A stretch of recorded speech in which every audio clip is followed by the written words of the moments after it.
Ezekiel chapter 43. God's glory returns to the temple. Then the man brought me to the gate facing east, and I saw the glory of God of Israel coming from the east. His voice was like the roar of rushing waters, and the land was radiant with his glory. The vision I saw was like the vision I had seen when he came to destroy the city, and like the visions I had seen by the Kebar River, and I fell face down. The glory of the Lord entered the temple through the gate facing east. Then the Spirit lifted me up and brought me into the inner court, and the glory of the Lord filled the temple. While the man was standing beside me, I heard someone speaking to me from inside the temple. He said, Son of man, this is the place of my throne, the place for the soles of my feet. This is where I will live among the Israelites forever. The people of Israel will never again defile my holy name, neither they nor their kings by their prostitution and the funeral offerings for their kings at their death, when they placed their threshold next to my threshold and their doorposts beside my doorposts, with only a wall between me and them. They defiled my holy name by their detestable practices. So I destroyed them in my anger. Now let them put away from me their prostitution and the funeral offerings for their kings, and I will live among them forever. Son of man, describe the temple to the people of Israel, that they may be ashamed of their sins. Let them consider its perfection. And if they are ashamed of all they have done, make known to them the design of the temple, its arrangement, its exits and entrances, its whole design and all its regulations and laws. Write these down before them so that they may be faithful to its design and follow all its regulations. This is the law of the temple. All the surrounding area on top of the mountain will be most holy. Such is the law of the temple. The great altar restored. These are the measurements of the altar in long cubits, that cubit being a cubit and a hand breadth. Its gutter is a cubit deep and a cubit wide, with a rim of one span around the edge, and this is the height of the altar. From the gutter on the ground up to the lower ledge that goes around the altar, it is 2 cubits high, and the ledge is a cubit wide. From this lower ledge to the upper ledge that goes around the altar, it is 4 cubits high, and that ledge is also a cubit wide. Above that, the altar hearth is 4 cubits high, and 4 horns project upward from the hearth. The altar hearth is square, 12 cubits long, and 12 cubits wide. The upper ledge also is square, 14 cubits long, and 14 cubits wide. All around the altar is a gutter of 1 cubit, with a rim of half a cubit. The steps of the altar face east. Then he said to me, Son of man, this is what the sovereign Lord says. These will be the regulations for sacrificing burnt offerings and splashing blood against the altar when it is built. You are to give a young bull as a sin offering to the Levitical priests of the family of Zadok, who come near to minister before me, declares the sovereign Lord. You are to take some of its blood and put it on the 4 horns of the altar, and on the 4 corners of the upper ledge, and all around the rim, and so purify the altar, and make atonement for it. You are to take the bull for the sin offering, and burn it in the designated part of the temple area, outside the sanctuary. On the second day you are to offer a male goat, without defect for a sin offering, and the altar is to be purified as it was purified with the bull. When you have finished purifying it, you are to offer a young bull and a ram from the flock, both without defect. You are to offer them before the Lord, and the priests are to sprinkle salt on them, and sacrifice them as a burnt offering to the Lord. For 7 days you are to provide a male goat daily for a sin offering. You are also to provide a young bull and a ram from the flock, both without defect. For 7 days they are to make atonement for the altar and cleanse it. Thus they will dedicate it. At the end of these days, from the 8th day on, the priests are to present your burnt offerings and fellowship offerings on the altar. Then I will accept you, declares the sovereign Lord. Ezekiel chapter 44. The priesthood restored. Then the man brought me back to the outer gate of the sanctuary, the one facing east, and it was shut. The Lord said to me, "This gate is to remain shut. It must not be opened. No one may enter through it. It is to remain shut because the Lord, the God of Israel, has entered through it. The prince himself is the only one who may sit inside the gateway to eat in the presence of the Lord. He is to enter by way of the portico of the gateway and go out the same way."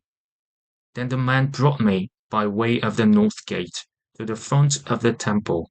I looked and saw the glory of the Lord filling the temple of the Lord, and I fell face down.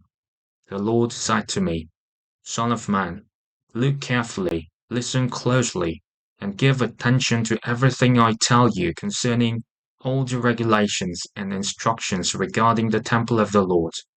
Give attention to the entrance to the temple and all the exits of the sanctuary.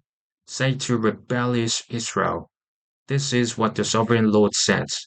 Enough of your detestable practices, people of Israel.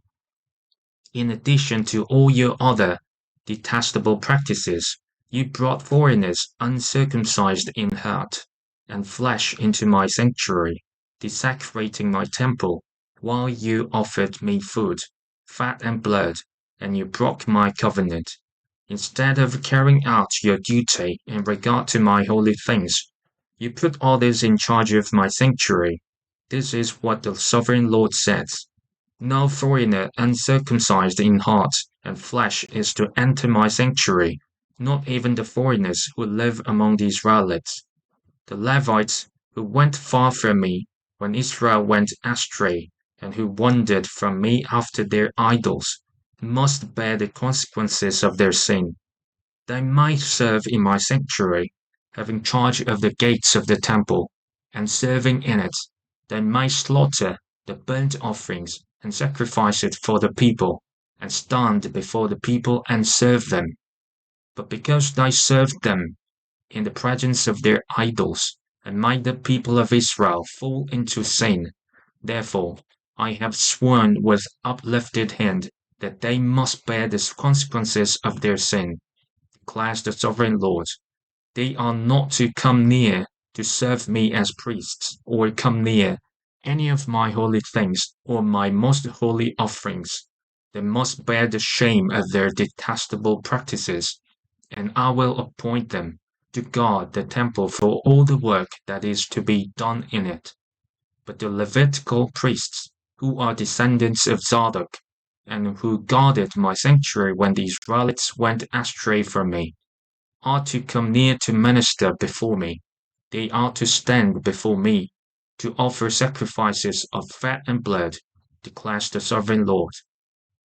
They alone are to enter my sanctuary. They alone are to come near my table to minister before me, and serve me as guards. When they enter the gates of the inner court, they are to wear linen clothes. They must not wear any woolen garment while ministering at the gates of the inner court or inside the temple. They are to wear linen turbans on their heads and linen undergarments around their waists. They must not wear anything that makes them perspire. When they go out into the outer court where the people are, they are to take off the clothes they have been ministering in, and are to leave them in the sacred rooms and put on other clothes, so that the people are not consecrated through contact with their garments. They must not shave their heads or let their hair grow long, but they are to keep the hair of their heads trimmed.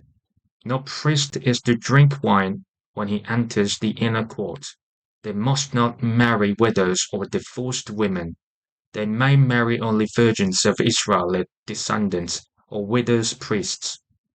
They are to teach my people the difference between the holy and the common, and show them how to distinguish between the unclean and the clean.